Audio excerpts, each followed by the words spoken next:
হাম উপসর্গে 1 মাসে মৃত্যু ছাড়ালো 200, আক্রান্ত 20,000-এর বেশি। সুস্থ হওয়ার পর আবারও সংক্রমিত অনেক শিশু। পুরোপুরি নিরাময় হলেই হাসপাতাল ছাড়া পরামর্শ। সকাল 8টা থেকে 2টোর সময় তারপরে বলতেছে যে তেল নেই। দুর্ভোগ এতটাই বেড়েছে, মানে সাথে সাথে তেলের চাহিদাও বেড়েছে। ফিলিং স্টেশনে সীমাহীন দুর্ভোগ, তীব্র গরমে দীর্ঘ অপেক্ষায় ক্লান্ত চালক। ভারত থেকে আসছে ডিজেল, বন্দরেও খালাস শুরু। জ্বালানি সংকটে খুলনায় বন্ধ 6 বিদ্যুৎ কেন্দ্র। প্রাণ বাঁচাতে 8 তলায় উঠেও রক্ষা পেল না তরুণ। চট্টগ্রামে মারধরের পর নির্মাণাধীন ভবনে লিফটের গর্তে ফেলে হত্যা। জড়িত অভিযোগে 4 জন গ্রেফতার। অবৈধভাবে সাগর পথে মালয়েশিয়া যাত্রা, খাবার নিয়ে দ্বন্দ্বে 33 জনকে হত্যা। ট্রলার উল্টেও অনেকের মৃত্যু। বেঁচে ফেরাদের বিভীষিকাময় বর্ণনা।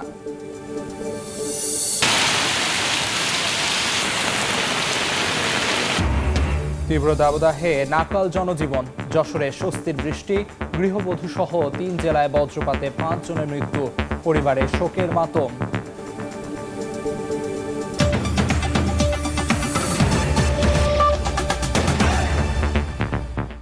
বাংলা সময়ের সঙ্গে আছি আমি আমিরুল ইসলাম। হাম ও উপসর্গে 1 মাসের মৃত্যু ছাড়ালো 200, আক্রান্ত 20,000-এর বেশি। সুস্থ হওয়ার পর আবারও সংক্রমিত অনেক শিশু। ধারণ ক্ষমতার চেয়ে 3 গুণ রোগী হাসপাতালে ভর্তি হওয়ায় চিকিৎসা দিতে হিমশিম খাচ্ছেন চিকিৎসকরা। পুরোপুরি নিরাময় হলেই হাসপাতাল ছাড়া পরামর্শ চিকিৎসকদের। হাসপাতালগুলোতে তিল ধারণের ঠাঁই নেই। প্রতিদিনই ধারণ ক্ষমতার চেয়ে 2-3 গুণ শিশু ভর্তি হচ্ছে।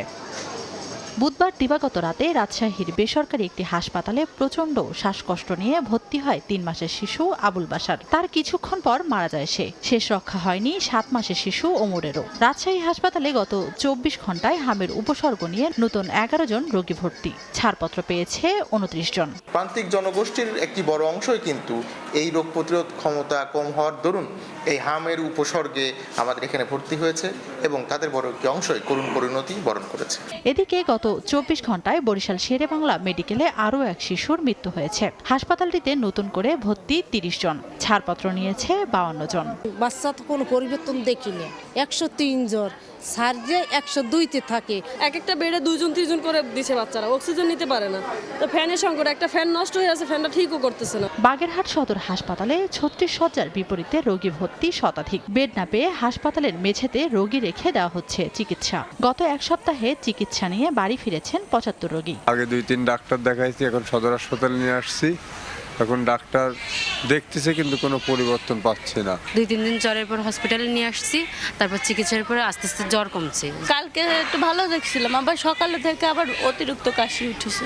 যশোরে পরিস্থিতি মোকাবেলায় স্বাস্থ্য বিভাগ টিকাদান কার্যক্রম জোরদার করার পাশাপাশি হাসপাতালে আলাদা 250 শয্যার আইসোলেশন ওয়ার্ডের ব্যবস্থা করা হয়েছে বলে জানান কর্মকর্তারা। গায়ে গুটি গুটি উঠছিল, তা ওইটাও সেরে গেছিল। সেরে যাওয়ার পরে এখন এই 4-5 দিন ধরে এইরকম গায়ে ভরে গেছে সব। একটা অংশ আমরা আলাদা করেছি, ওখানে আমরা এই হামের রোগী রাখছি। সেই সাথে আমাদের যে আইসোলেশন, যেটা ডায়রিয়া, পক্স, অন্যান্য রোগী রাখি, সেখানেও হামের জন্য কিছু বেড আছে। এই দুইটা মিলে আমরা কার্যক্রম করছি। এরই মধ্যে স্বস্তির খবর চাঁদপুরে। কমতে শুরু করেছে হামের প্রকোপ। বান্দরবানের আলীকদম উপজেলা স্বাস্থ্য কমপ্লেক্সে হামের উপসর্গ নিয়ে ভর্তি 6 রোগী আশঙ্কামুক্ত বলে জানান হাসপাতালের চিকিৎসক। তানজিনা তাসনিম, সময় সংবাদ। এই মুহূর্তে ময়মনসিংহ মেডিকেল কলেজ হাসপাতালে আছেন সহকর্মী উবায়দুল হক। সরাসরি যাচ্ছে তার কাছে। যত যাচ্ছে হামের উপসর্গ নিয়ে ময়মনসিংহ মেডিকেল কলেজ হাসপাতালের যে হাম আইসোলেশন ওয়ার্ড রয়েছে, সেখানে কিন্তু ভর্তি রোগীর চাপ কিন্তু বাড়ছেই। এবং গত 24 ঘন্টায় নতুন করে আরও 33 জন রোগী এখানে ভর্তি হয়েছে। আমি যদি গত 1 মাসের পরিসংখ্যান জানাই, যে গত 1 মাসে এ পর্যন্ত 515 জন রোগী এই হাসপাতালটিতে চিকিৎসা নিয়েছে।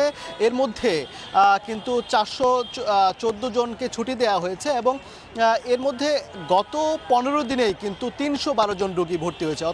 অর্থাৎ যত দিন যাচ্ছে প্রতিদিনই 25 থেকে 30 জন করে রোগী কিন্তু এখানে ভর্তি হচ্ছে। এবং এত বেশি চাপ থাকার একটা কারণ হচ্ছে যে এখানে শুধুমাত্র ময়মনসিংহ জেলায় নয়, ময়মনসিংহ বিভাগের 4 জেলা এবং আশেপাশের যে জেলাগুলো রয়েছে, টাঙ্গাইল, কিশোরগঞ্জ, গাজীপুর, রৌমারী, কুড়িগ্রাম, এখান থেকেও কিন্তু বিভিন্ন জেলা, এইসব জেলা উপজেলা থেকেও কিন্তু রোগীরা এখানে এসে ভর্তি হচ্ছেন। এবং যে যারা চিকিৎসা নিয়েছেন তার মধ্যে 200 জনের নমুনা পরীক্ষা করা হয়েছে এবং এর মধ্যে 74 জনের ময়মনসিংহ জেলার বাসিন্দা তাদের হাম শনাক্ত হয়েছে। এখানে একটি বিষয় লক্ষণীয় যে এই হাসপাতালটিতে শিশুদের যে আইসিইউ সেটি কিন্তু এখানে নেই, যার কারণে যাদের এই হামের কারণে যাদের শ্বাসকষ্ট বেড়ে যায় বা নিউমোনিয়া বেড়ে যায়, যারা একেবারে জীবন মৃত্যুর সন্ধিক্ষণে থাকে তাদেরকে কিন্তু এই আইসিইউ সেবাটা দেওয়া যায় না। এর বিকল্প হিসাবে এখানকার চিকিৎসকরা যেটি দিয়ে থাকেন বাবল সিপেপ পদ্ধতিতে এক ফুসফুসে এই অক্সিজেন সরবরাহর যে প্রক্রিয়াটা সেটা তারা এখানে করে থাকেন, অর্থাৎ সর্বোচ্চ সেবা তারা এখানে দিয়ে থাকেন। তারপরেও আসলে যাদের বেশি সংকটাপন্ন অবস্থা তৈরি হয় তাদেরকে ঢাকায় রেফার করা হয়, যেমন গত 24 ঘন্টায় 2 জনকে রেফার করা হয়েছে। সব মিলিয়ে বলা চলে যে রোগীর চাপ বাড়ছে, মানুষের আতঙ্কও বাড়ছে। তবে চিকিৎসকরা যেটি বলছেন যে যারা হামের উপসর্গ থাকবে তাদেরকে যেন দ্রুততম সময়ে এই হাসপাতালগুলোতে নিয়ে আসা হয় এবং আইসোলেশনে যেন নিয়ে আসা হয়। তো এই ছিল আমার কাছে ময়মনসিংহ মেডিকেল কলেজ হাসপাতালতে হামের সংক্রমণ নিয়ে আমার কাছে থাকা সবশেষ খবরাখবর। ময়মনসিংহ মেডিকেল কলেজ হাসপাতাল থেকে সবশেষ খবরাখবর জানাচ্ছিলেন সহকর্মী ওবায়দুল হক। চট্টগ্রাম বন্দরে 2টি জাহাজ থেকে খালাস হচ্ছে 66,000 মেট্রিক টন ডিজেল।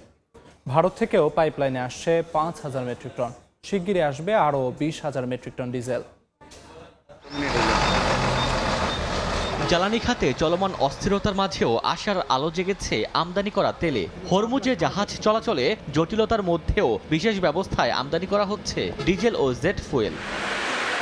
ভারত থেকে পাইপলাইনের মাধ্যমে দিনাজপুরের পার্বতীপুর রেলহেড ডিপোতে আসছে আরও 5,000 মেট্রিক টন ডিজেল। বৃহস্পতিবার সকালে 6ষ্ঠ দফায় বাংলাদেশ ভারত মৈত্রী পাইপলাইনে তেল আসে। উত্তরাঞ্চলে সংকট নিরসন ও মজুত স্বাভাবিক রাখতে বড় ভূমিকা রাখছে এই তেল। মার্চ থেকে এ পর্যন্ত দেশে ভারতীয় ডিজেল আমদানি হয়েছে 30,000 মেট্রিক টন। 13,500 লিটার গাড়িতে আমরা যে তেল পাচ্ছি 3,000 আর 4,500। যে জায়গায় আমরা তেল 15,000 লিটার, এই জায়গায় পাচ্ছি এখন 9,000, 6,000, এইভাবে নিয়ে যাচ্ছি আর কি। সপ্তাহে মনে করেন যে 15-20 তেল বিক্রি হয়, সেখানে তেল পাই 3,000, 4,000। এটা দিয়ে কি মেকআপ হইবে? 10 দিন 12 দিন থেকে প্রায় দোকান বন্ধ হয়ে আছে, কোনো প্রকারে তেল পাচ্ছি না। সংশ্লিষ্টরা বলছেন প্রত্যেক দফায় ভারতীয় জ্বালানি তেল পাইপলাইনে আসার পর তা প্রক্রিয়ায় সময় লাগে প্রায় 50 ঘন্টা। এসিও সিস্টেম দিচ্ছে। গত 25 সালের এপ্রিল মাসে যদি আপনি তুলি থাকেন তেল, আপনার এই এপ্রিল মাসে 26 এপ্রিল মাসে ওইটুকুর তেল আপনি পাবেন, এর বেশি পাবেন। যাদের গত বছর এই সময় লিফটিং ছিল না তারা পাচ্ছে না, সেই ক্ষেত্রে কিছুটা সমস্যা হচ্ছে। সরকার এই বিষয় নিয়ে কথা বলছি, আমরা দ্রুত কাজ করবে আমাদের আশ্বস্ত করছে। দেশজুড়ে সংকটের মধ্যেই চট্টগ্রাম বন্দরে প্রতি সপ্তাহে পরিশোধিত জ্বালানি তেল নিয়ে 3 থেকে 5টি জাহাজ ভিড়ছে। পতেঙ্গার ডলফিন জেটিতে 34,000 টন ডিজেল নিয়ে নোঙর করা এমটি লুসিয়া সলিস থেকে খালাস শুরু হয় বুধবার। 32,000 টন ডিজেল নিয়ে আসা এমটি টর্ম দামিনীর খালাস চলছে বৃহস্পতিবার সকাল থেকে। এসব ডিজেল সরবরাহ করেছে ইউনিপ্যাক সিঙ্গাপুর পিটিই লিমিটেড এবং সিঙ্গাপুর ভিত্তিক ভিটল এশিয়া। ওমর ফারুক, সময় সংবাদ। জ্বালানি সংকটে খুলনা অঞ্চলের 10টি বিদ্যুৎ কেন্দ্রের 6টি বন্ধ রয়েছে। সক্ষমতার অর্ধেকে নেমে এসেছে উৎপাদন, বাড়ছে লোডশেডিং। এমন অবস্থায় সরকারি, বেসরকারি ও ব্যক্তি পর্যায়ে নবায়নযোগ্য জ্বালানির মাধ্যমে বিদ্যুতের উৎপাদনের লক্ষ্য তৈরির আহ্বান বিশেষজ্ঞদের। নিয়ামুল হোসেন কচির ছবিতে আব্দুল্লাহ আল মামুন রুবেলের প্রতিবেদন। দক্ষিণ পশ্চিমাঞ্চলের ক্রমবর্ধমান বিদ্যুতের চাহিদা মেটাতে এ অঞ্চলে গড়ে উঠেছে বেশ কিছু বিদ্যুৎ উৎপাদনকারী কেন্দ্র, যার মধ্যে বিদেশি ঋণ সহায়তায় নির্মিত কয়লাভিত্তিক রামপাল তাপবিদ্যুৎ কেন্দ্র পূর্ণ ক্ষমতায় উৎপাদনে রয়েছে। বিদ্যুৎ বিভাগের খুলনা অঞ্চলে রয়েছে ছোট বড় 10টি উৎপাদন কেন্দ্র, যার অধিকাংশই ডিজেল বা গ্যাসে চালিত। কেন্দ্রগুলো প্রায় 3,000 মেগাওয়াট বিদ্যুৎ উৎপাদনে সক্ষম। তবে জ্বালানি সংকটে বন্ধ রয়েছে বিদ্যুৎ উন্নয়ন বোর্ডের Khulna 330 megawatt, Faridpur 50 megawatt, north West পাওয়ার কোম্পানির খুলনা 225 মেগাওয়াট, মধুমতি 100 মেগাওয়াট ও ওরিয়ন গ্রুপের রূপসা 105 মেগাওয়াট কেন্দ্র। ফলে প্রস্তুতি থাকার পরেও এ অঞ্চলে মোট উৎপাদন সক্ষমতার অর্ধেকে নেমে এসেছে। ফুয়েল অল্প আছে সেটা অল্প কিছু আছে সেটা দিয়ে আমরা টেস্ট রান হিসাবে আমরা রাখছি। পর্যাপ্ত ফুয়েল পেলে আমরা প্ল্যান্টটা চালাতে পারবো। গ্রীষ্মকালে এই অঞ্চলে প্রতিদিন বিদ্যুতের গড় চাহিদা ১৬০০ মেগাওয়াট। চাহিদা মতো বিদ্যুৎ সরবরাহ না পাওয়ায় শহর ও গ্রামাঞ্চলে ৩ থেকে ৫ ঘন্টা লোডশেডিং করতে হচ্ছে বিদ্যুৎ সরবরাহকারী প্রতিষ্ঠানগুলোকে। এই অবস্থায় বিদ্যুতের অপচয় রোধে নানা পদক্ষেপ নিয়েছে ওজোপারিকো। লোডশেড আছে, ক্রাইসিস চলতেছে, সেখানে আমাদের সবারই মিতব্যয়ী হওয়া লাগবে। তো এইগুলো আমরা কন্ট্রোল করার চেষ্টা করতেছি, বিশেষ করে ব্যবসায়ীদের সাথে আমরা যোগাযোগ করতেছি। সংকট সমাধানে জীবাশ্ম জ্বালানি থেকে নবায়নযোগ্য জ্বালানিতে রূপান্তরের মাধ্যমে টেকসই পরিবেশ বান্ধব বিশেষ করে সৌর বিদ্যুতে নজর দেওয়ার তাগিদ সংশ্লিষ্টদের। সরকার যেন নবায়নযোগ্য জ্বালানি বিশেষত সৌর বিদ্যুৎ উৎপাদনের ক্ষেত্রে ব্যক্তি মালিককে প্রণোদনা দেন। সেই প্রণোদনার ভিত্তিতে সে নিজেই এগিয়ে এসে বিদ্যুৎ উৎপাদন ব্যবস্থা করতে পারবে। খুলনা অঞ্চলের 10টি বিদ্যুৎ উৎপাদন কেন্দ্রের মধ্যে 8টি কেন্দ্র গ্যাস বা ডিজেলে চালিত, বাকি দুটির একটি কয়লা ও অপরটি সৌরচালিত। টেকসই ও নবায়নযোগ্য জ্বালানি কর্তৃপক্ষের তথ্যমতে ফার্নেস অয়েলে প্রতি ইউনিট বিদ্যুৎ উৎপাদনে খরচ যেখানে 18 টাকা, সেখানে সৌর বিদ্যুতে ইউনিট প্রতি খরচ মাত্র 9 টাকা। তাই আগামীর সংকট মাথায় রেখে টেকসই ও পরিবেশবান্ধব নবায়নযোগ্য জ্বালানি ব্যবস্থা গড়ে তোলার পরামর্শ বিশেষজ্ঞদের। আব্দুল্লাহ আল মামুন রুবেল, সময় সংবাদ, খুলনা। চট্টগ্রামে কলেজ ছাত্রকে নির্মাণাধীন ভবন থেকে লিফটের গর্তে ফেলে নির্মমভাবে হত্যার অভিযোগ উঠেছে। পূর্বশত্রুতার জেরে ধারালো অস্ত্রের ভয় দেখিয়ে বন্ধুরা মিলে ডেকে নিয়ে হত্যা করে আশফাক নামের ওই তরুণকে। রোববার রাতে চকবাজারের মৌসুমী আবাসিক এলাকায় এ ঘটনা ঘটে। এদিকে ঘটনায় জড়িত থাকার অভিযোগে 4 জনকে গ্রেফতার করেছে পুলিশ। নির্মাণাধীন এই ভবনের লিফটের গর্তে ফেলে নির্মমভাবে হত্যা করা হয় কলেজ ছাত্র আশফাককে, যা মধ্যযুগীয় বর্বরতাকেও হার মানায়। পুলিশ জানায় রোববার বিকেলে বন্ধু ফারদিন হাসান মুঠোফোনে কল করে আশফাককে ডাকেন। ফোনের কথা মতো চট্টগ্রামের বাকুলিয়া অ্যাক্সেস রোডের মৌসুমী আবাসিক এলাকায় আসেন আশফাক। পরে ধারালো অস্ত্র দিয়ে ধাওয়া করলে দৌড়ে এই ভবনে আশ্রয় নেয় আশফাক। স্থানীয়রা জানায় তাকে মারধরের পর 8 তলার লিফটের গর্তে ফেলে দেওয়া হয়। হাসপাতালে নেয়ার পর মারা যায় সে। আমরা এখানে বসেছিলাম, এরপরে ও দূরে আসছে। এরপরে আমার ছোট একটা জিজ্ঞেস করতেছে কি মানে তোমাদের একটু খুঁজতে পাঠাইছে, ও বলছে না, তারপর ও ছাদে উঠে গেছে। এরপরে কোন শুনছে নাকি লিফটের ঘর থেকে পড়ে মারা গেছে, এরপর পুলিশে নিয়ে গেছে।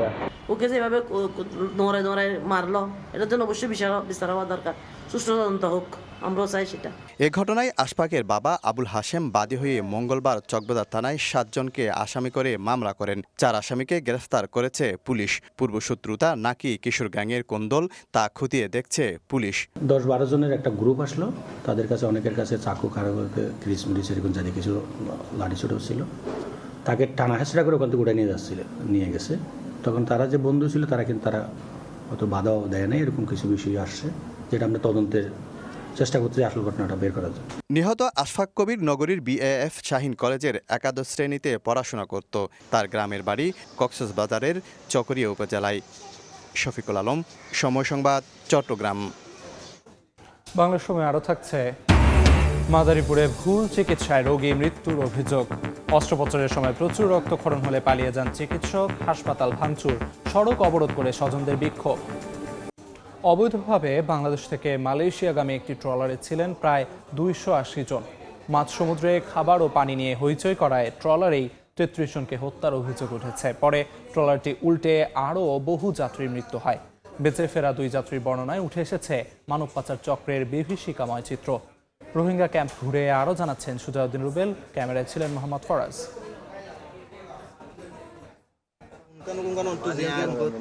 কক্সবাজারের উখিয়া ক্যাম্পের রফিকুল ইসলাম। টেকনাফে কাজের প্রলোভনে নিয়ে গুদামে আটকে চালানো হয় নির্যাতন। পরে রাতের আঁধারে ট্রলারে করে নেওয়া হয় মাঝ সমুদ্রে।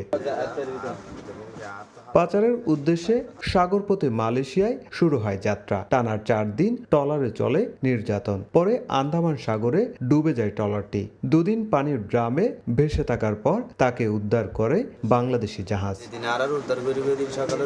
ক্যাম্পে ফিরেও সেই ভয়াবহ স্মৃতি ভুলতে পারছেন না রফিকুল। ট্রলারে থাকা অন্যান্যদের কি পরিণতি হয়েছে তুলে ধরেন সেই অভিজ্ঞতা। মালয়েশিয়ার উদ্দেশ্যে আমাদের একটি বড় ট্রলারে উঠিয়ে দেয়া হয়। পানির জন্য প্রতিবাদ করলে আমাদের গোপন কক্ষের ভেতরে ঢুকিয়ে দেয়া হয়। ভেতরে শ্বাস নিতে না পেরে অনেকে অজ্ঞান হয়ে পড়েন। পরে 3টি কক্ষ খুলে 33 জনকে মৃত অবস্থায় বের করে সাগরে ফেলে দেয়া হয়। আধা ঘন্টা পর আন্দামান সাগরের ঢেউয়ের আঘাতে ট্রলারটি উল্টে যায়। বেঁচে ফেরা আরেকজন উখিয়া ক্যাম্পের রাহেলা বেগম। কাঠের টুকরো ধরে বেশি থেকে প্রাণে বাঁচেন তিনি। 8 তারিখ যেদিনে এদিন ডুবে গিয়ে 8 এপ্রিল ট্রলারটি ডুবে যায়। 2 দিন 1 রাত সাগরের পানিতে ভেসেছিলাম। দীর্ঘ সময় সাগরে ভাসতে ভাসতে একটি কাঠের টুকরো আঁকড়ে ধরেছিলাম, কিন্তু এক পর্যায়ে সেটিও উল্টে যায়। জ্ঞান ফিরে দেখি জাহাজে আমি। আন্তর্জাতিক ও স্থানীয় মানব পাচার চক্র এই ঘটনার সঙ্গে জড়িত বলে অভিযোগ স্থানীয় এই জনপ্রতিনিধির। মানব পাচারে যে ঘটনাগুলো ঘটছে, যেগুলো আইন শৃঙ্খলা বাহিনী জানছে, সেগুলোর ব্যাপারে তদন্ত করে কারা এর সাথে জড়িত, কারা মূল হোতা, তাদেরকে চিহ্নিত করে তাদেরকে আইনের আওতায় আনতে হবে। ক্ষতিগ্রস্ত পরিবারগুলোর খোঁজখবর নেয়ার পাশাপাশি জড়িতদের বিরুদ্ধে ব্যবস্থা নিচ্ছে আইন শৃঙ্খলা বাহিনী। এই বিষয়ে যারা দায়ী, যারা বিশেষ করে যারা হিউম্যান ট্রাফিকার রয়েছে, এটি যদি বাংলাদেশের নাগরিকও হয়ে থাকে, আমাদের আইন শৃঙ্খলা রক্ষাকারী বাহিনী কাজ করছে, কয়েকজনকে গ্রেপ্তার করা হয়েছে। আমরা আশা করছি যে মূল ঘটনা উদ্ঘাটিত হবে। গেল 8 এপ্রিল আন্দামান দ্বীপপুঞ্জের কাছে 280 জনকে নিয়ে ট্রলারটি ডুবে যায়। এদের মধ্যে 9 জনকে উদ্ধার করে কোস্টগার্ড। সুজাউদ্দিন রুবেল, সময় সংবাদ, কক্সবাজার। মাদারীপুরে একটি বেসরকারি হাসপাতালে ভুল চিকিৎসায় রোগী মৃত্যুর অভিযোগ উঠেছে। হাসপাতাল থেকে মুহূর্তেই পালিয়ে যান অভিযুক্ত চিকিৎসক। এ ঘটনায় হাসপাতাল ভাঙচুর করেছেন স্বজনরা। সড়ক অবরোধ করে বিক্ষোভ করেন এলাকাবাসী। আশঙ্কাজনক অবস্থায় রোগীকে তড়িঘড়ি করে রাজধানী ঢাকায় প্রেরণ, কিন্তু বাঁচানো গেল না তাকে। প্রতিবাদে হাসপাতাল ভাঙচুর ও সড়ক অবরোধ করে বিক্ষোভ।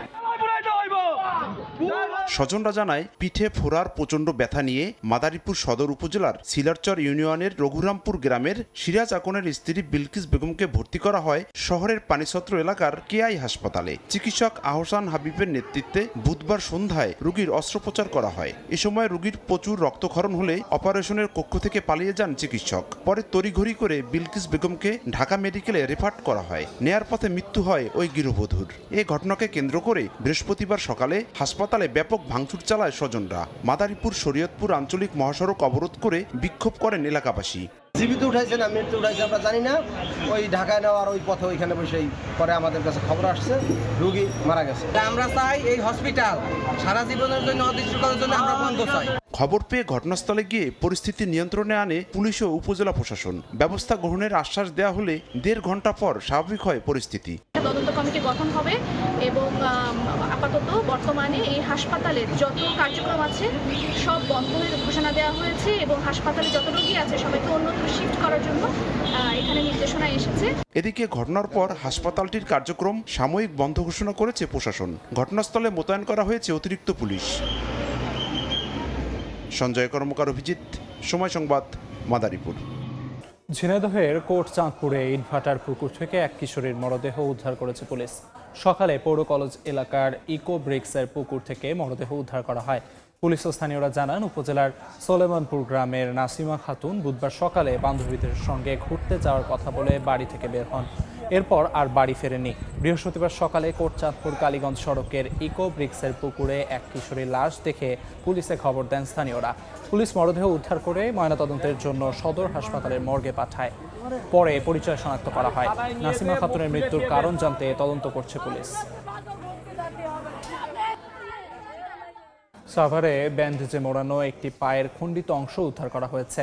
ধামরাই উপজেলার বউবাজার এলাকা থেকে এটি উদ্ধার করা হয়।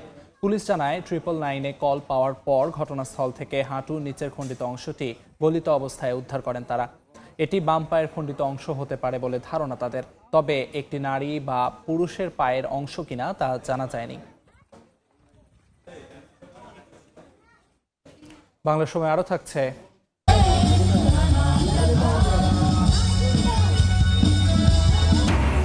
বান্দরবানে সাংরাই উৎসব, জলকেলিতে মাতোয়ারা মারমা তরুণ তরুণীরা পুরনোকে বিদায় জানিয়ে বর্ষবরণে সবার মঙ্গল কামনা। বর্ণিল সাংস্কৃতিক অনুষ্ঠানের আয়োজন। নেত্রকোনায় মুন্না হত্যা মামলায় 4 জনকে বিভিন্ন মেয়াদে কারাদণ্ড দিয়েছেন আদালত। দুপুরে জেলা জজ আদালতের বিচারক ডক্টর এমদাদুল হক এ রায় দেন। মামলার বিবরণে জানা যায় 2013 সালে আটপাড়া এলাকার স্কুল ছাত্র মুন্না মিয়ার সঙ্গে ক্রিকেট খেলা নিয়ে তার সহপাঠীদের বাকবিতণ্ডা হয়। এক পর্যায়ে খেলার স্ট্যাম্প ও ব্যাট দিয়ে সহপাঠীরা তাকে পিটিয়ে আহত করে। পরে চিকিৎসাধীন অবস্থায় সে মারা যায়। এ ঘটনায় নিহতের বাবা বাদী হয়ে একটি মামলা করেন। দীর্ঘ বিচারিক প্রক্রিয়া শেষে 4 জনকে বিভিন্ন মেয়াদে কারাদণ্ড দেন আদালত। মালয়েশিয়ায় সড়ক দুর্ঘটনায় প্রাণ গেছে বাংলাদেশি যুবক গিয়াস হাওলাদারের। তার বাড়ি মাদারীপুরের শিবচরে নেমে এসেছে শোকের ছায়া।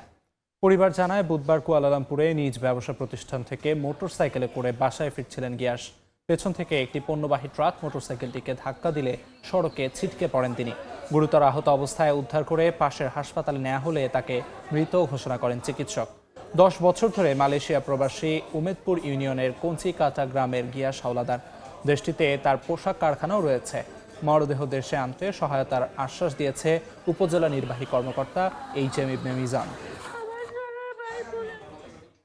বান্দরবনে মাতামুহুরী নদীতে গোসলে নেমে নিখোঁজ হয়েছেন এক পর্যটক। উপজেলা প্রশাসন জানায় দুপুরে লামার সাদা পাহাড় এলাকায় মাতামুহুরী নদীতে গোসলে নামেন চট্টগ্রামের অন্দরকিল্লার বাসিন্দা আব্দুল ওয়াদুদ সাইয়ান। এক পর্যায়ে স্রোতে ভেসে গিয়ে নিখোঁজ হন তিনি। স্থানীয়রা আশপাশে খোঁজাখুঁজি করেও মেলেনি সন্ধান। খবর দেওয়া হয় ফায়ার স্টেশনে। ঘটনাস্থলে পৌঁছে সাইয়ানকে তল্লাশি শুরু করেন লামার ফায়ার সার্ভিসের সদস্যরা। এলাকা দুর্গম হওয়ায় শেষ খবর পাওয়া পর্যন্ত আব্দুল ওয়াদুদ সাইয়ানের সন্ধান মেলেনি। 38 ঘন্টা পার হলেও সুন্দরবনে অপহরণের 10 জেলের উদ্ধার হয়নি কেউ। বন বিভাগ জানায় চাঁদপাই রেঞ্জ এলাকা বনদস্যু করিম শরীফ বাহিনীর নিয়ন্ত্রণে আছে। বুধবার ভোররাতে জিউধারা স্টেশনের বড়ইতলা টহল ফাঁড়ি সংলগ্ন খালে 10-15 জন জেলে নৌকা করে মাছ ধরছিল। এ সময় জেলেদের ওপর হামলা চালিয়ে মারধর করে করিম শরীফ বাহিনী। পরে 10 জনকে অপহরণ করে মুক্তিপণ চাওয়া হয়। অপহৃতদের উদ্ধারে বিভিন্ন পয়েন্টে তল্লাশি চালাচ্ছে কোস্টগার্ড। এ ঘটনায় আতঙ্ক ছড়িয়ে পড়েছে পুরো এলাকায়। দ্রুত অপহৃত 10 জেলেকে উদ্ধার এবং করিম শরীফ বাহিনীর সদস্যদের গ্রেফতারের দাবি জানায় জেলেরা। তীব্র দাবদাহে যখন নাকাল জনজীবন, ঠিক তখন যশোরে নেমে এসেছে স্বস্তির বৃষ্টি। এদিকে চুয়াডাঙ্গা, ঝিনাইদহ ও মুন্সিগঞ্জে আলাদা আলাদা বজ্রপাতের ঘটনায় গৃহবধূ সহ 5 জনের মৃত্যু হয়েছে। এলাকায় নেমে এসেছে শোকের ছায়া। আকাশ মেঘাচ্ছন্ন, হঠাৎ ঝোড়ো হাওয়া, নামছে স্বস্তির বৃষ্টি। বৈশাখের 3য় দিনে এ বৃষ্টি যেন তপ্ত ধরিত্রীর বুকে আশীর্বাদ হয়ে এসেছে। গত কয়েকদিন ধরে তীব্র দাবদাহে পড়ছে দেশ। জনজীবন যখন অতিষ্ঠ, ঠিক তখনই যশোরে নামে বৃষ্টি। বৃহস্পতিবার দুপুরের এই বৃষ্টিতে মুহূর্তেই গুমোট গরম কেটে প্রকৃতিতে শীতল আমেজ ছড়িয়ে পড়ে। যশোর বিমান বাহিনীর আবহাওয়া অধিদপ্তর জানিয়েছে দুপুর 1:15 থেকে বৃষ্টিপাত শুরু হয়। বিকেল 2:45 পর্যন্ত 16 মিলিমিটার বৃষ্টিপাত রেকর্ড করা হয়েছে। দীর্ঘদিন পর বৃষ্টির দেখা মেলায় খুশি কৃষকেরা। চুয়াডাঙ্গার জীবননগর উপজেলার ঘোষনগর এলাকায় জমিতে কাজ করছিলেন কৃষক রাসেল। এ সময় বজ্রপাতে গুরুতর আহত হন তিনি। তাকে উদ্ধার করে উপজেলা স্বাস্থ্য কমপ্লেক্সে নিলে মৃত ঘোষণা করেন চিকিৎসক। এছাড়া দর্শনা পারকৃষ্ণপুর এলাকার স্কুল ছাত্র আজিমউদ্দিন তার বাবার জন্য খাবার নিয়ে মাঠে যাচ্ছিল। এ সময় বজ্রপাতে ঘটনাস্থলেই তার মৃত্যু হয়। অন্যদিকে ঝিনাইদহের বাথানগাছি এলাকার রোজিনা খাতুন নিজ বাড়ির রান্নাঘরের পাশে কাজ করছিলেন। বজ্রপাতে গুরুতর আহত হন তিনিও। তাকে উদ্ধার করে উপজেলা স্বাস্থ্য কমপ্লেক্সে নিয়ে গেলে মৃত ঘোষণা করেন চিকিৎসক। মুন্সিগঞ্জের টঙ্গীর বাড়ির আড়িয়াল ও দিঘির পাড়ে আলাদা বজ্রপাতের ঘটনায় 2 জন নিহত হয়েছেন। একই দিনে 2 জনের মৃত্যুতে এলাকায় শোকের ছায়া নেমে এসেছে। খাদিজা স্বপ্না, সময় সংবাদ। শরীয়তপুরে ভয়াবহ অগ্নিকাণ্ডে একটি মুরগির খামার, একাধিক বসতঘর পুড়ে ছাই হয়ে গেছে। বুধবার রাতে সদর উপজেলার তুলাসার ইউনিয়নের চর স্বর্ণঘোষ এলাকায় এ অগ্নিকাণ্ডের ঘটনা ঘটে। স্থানীয়রা জানান একটি মুরগির খামার থেকে আগুনের সূত্রপাত হয়। পরে দ্রুত ছড়িয়ে পড়ে পাশের বসতঘর, গুদামঘর ও রান্নাঘরে। আগুন নেভানোর চেষ্টা করেন স্থানীয়রা। খবর পেয়ে ঘটনাস্থলে পৌঁছে আগুন নিয়ন্ত্রণে কাজ শুরু করে ফায়ার সার্ভিস। প্রায় 2 ঘন্টার চেষ্টায় নিয়ন্ত্রণে আসে আগুন। বৈদ্যুতিক শর্ট সার্কিট থেকে আগুনের সূত্রপাত বলে ধারণা ফায়ার সার্ভিসের। দেখছেন বাংলার সময়। খাগড়াছড়ির মানিকছড়িতে সেনাবাহিনীর উদ্যোগে মেডিকেল ক্যাম্পেইন ও চক্ষু সেবা অনুষ্ঠিত হয়েছে। বাংলাদেশ সেনাবাহিনীর গইমারা রিজিয়নের 20 field regiment artillery Sindukchhari zone এই চিকিৎসা ক্যাম্পের আয়োজন করে। সকাল 9টা থেকে বিকেল 3টা পর্যন্ত যোগ্যছোলা সরকারি প্রাথমিক বিদ্যালয় মাঠে চলে এ কার্যক্রম। দিনব্যাপী চলা এ ক্যাম্পেইনে প্রায় 1500 রোগীকে সেবা প্রদান করা হয়। এছাড়া রোগীদেরকে বিনামূল্যে ঔষধ ও চশমা বিতরণ করা হয়। এ ধরনের মানবিক কাজ আগামীতে অব্যাহত থাকবে বলে জানানো হয়েছে সেনাবাহিনীর পক্ষ থেকে। ঝিনাইদহের মহেশপুরে অলস পড়ে আছে 20 কোটি টাকার হাসপাতাল। চালু হয়নি 2.5 বছরেও। স্বাস্থ্যসেবা বঞ্চিত সীমান্তবর্তী বাসিন্দারা। দ্রুত হাসপাতালটি চালু করার দাবি স্থানীয়দের। রামিম খানের ছবিতে লোটাস রহমান সোহাগের রিপোর্ট। 3 বছর আগে উদ্বোধন হলেও স্বাস্থ্যসেবা চালু হয়নি এই হাসপাতালে। জনহীন অবস্থায় পড়ে থাকায় প্রায় চুরি হয় বিভিন্ন যন্ত্রাংশ। ভবনের ভেতরের অবস্থা জরাজীর্ণ। ঝিনাইদহ জেলা শহর থেকে 60 কিলোমিটার দূরে ভারত সীমান্তবর্তী ভৈরবা সাকরখাল এলাকায় 2023 সালের 25 অক্টোবর উদ্বোধন করা হয় 20 শয্যা বিশিষ্ট এই হাসপাতালটি। স্থানীয়দের অভিযোগ, হাসপাতালটি উদ্বোধন হওয়ায় আশার আলো দেখলেও 2.5 বছরেও কোনো কার্যকর পদক্ষেপ নেয়নি স্বাস্থ্য বিভাগ। এলাকার হাজার হাজার মানুষের সেবা নিতে ছুটতে হয় জেলা হাসপাতালে। ভোগান্তিতে সেবা প্রত্যাশীরা। আমাদের হসপিটাল যে বানাইছে এই আইসিইউ মানে 2.5 বছর হয়ে গেল, আজ পর্যন্ত কোনদিন হসপিটাল দেখলাম আমরা ডাক্তার আসা কেটা চিকিৎসা দেয় কিছু না। হাতের কাছে চিকিৎসা সেবার জায়গা থেকেও আমরা চিকিৎসা সেবা পাইনি। রোগী যদি অসুস্থ হয় আমরা যশোর খুলনা নিয়ে দৌড়দৌড়ি করতে হয়। আমরা চাই হাসপাতাল চালু হোক, আমাদের ছেলেপিলে আমরা দেখাই চিকিৎসা করি, দ্রুত এর দ্বারা সেবা পাই এই সরকারের কাছে আবেদন জানাই। স্বাস্থ্য বিভাগ বলছে হাসপাতালের জন্য চাহিদাপত্র পাঠানো হয়েছে মন্ত্রণালয়ে। অনুমোদন পেলেই চালু করা হবে। চেয়ার টেবিল নাই, আমরা লজিস্টিক বলি, এটা নাই, না থাকা চালু করতে পারতেছি না আমরা। তো আমরা মন্ত্রণালয়ে লিখছি, ওখান থেকে আমাদের অনুমোদনটা দিয়ে দিলেই আমরা মোটামুটি সব কিছু করতে পারবো। 20 কোটি টাকা ব্যয়ে নির্মিত এই হাসপাতালটি চালু হলে প্রতি মাসে 10 থেকে 12,000 রোগী নিয়মিত স্বাস্থ্যসেবা পেত। লোটাস রহমান সোহাগ, সময় সংবাদ, ঝিনাই। দেখছেন বাংলার সময়। বান্দরবানে সাংরাই উৎসবে জলকেলিতে মাতোয়ারা মারমা তরুণ তরুণীরা। পুরাতন বছরকে বিদায় আর নতুন বছরকে স্বাগত জানাতে মারমারা পালন করেন সাংরাই, যার প্রধান আকর্ষণ মৈত্রী পানি বর্ষণ বা জলকেলি। বিকেলে দ্বিতীয় দিনের মতো স্থানীয় রাজার মাঠে জলকেলিতে মেতে ওঠেন তরুণ তরুণীরা। উৎসব দেখতে মাঠে ভিড় করেন হাজারো মানুষ। এরই সঙ্গে পিঠা তৈরির ধুম পড়ে জেলার বিভিন্ন স্থানে। পাশাপাশি রয়েছে বর্ণিল সাংস্কৃতিক অনুষ্ঠানের আয়োজনও। আনুষ্ঠানিকভাবে আজ জলকেলি শেষ হলেও জেলার বিভিন্ন পাড়ায় পাড়ায় এই উৎসব চলবে আগামী 19 এপ্রিল পর্যন্ত।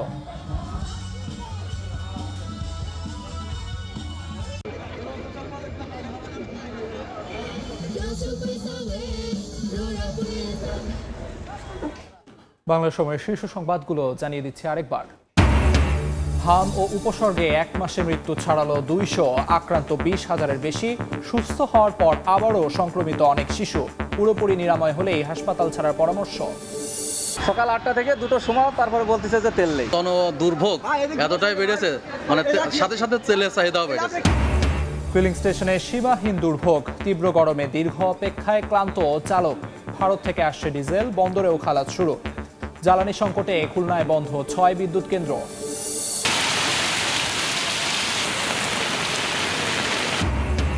তীব্র দাবদাহে নাকাল জনজীবন। যশোরে স্বস্তির বৃষ্টি। গৃহবধূ সহ 3 জেলায় বজ্রপাতে 5 জনের মৃত্যু। পরিবারে শোকের মাতম।